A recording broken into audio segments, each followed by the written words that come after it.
का कहे तो गाँव में बगीचा ओहो क्यों ना बगो लगी है। हाँ क्यों हो रहे अरे बगीचा में बाड़ी ये है बाड़ी का मतलब का बांग्ला भाषा में बाड़ी घर के बाड़ी कहे जाता हाँ उन्हें कह दिया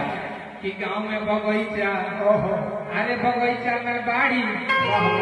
बाड़ी में खड़े एगो गाड़ी बबुआ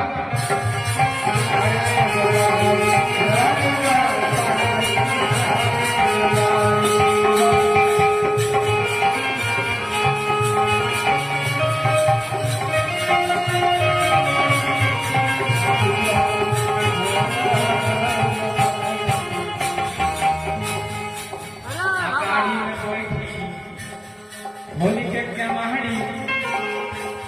अब पेन के बनारसी साड़िया बबुआ के बनारसी बबुआ अरे तो कवनो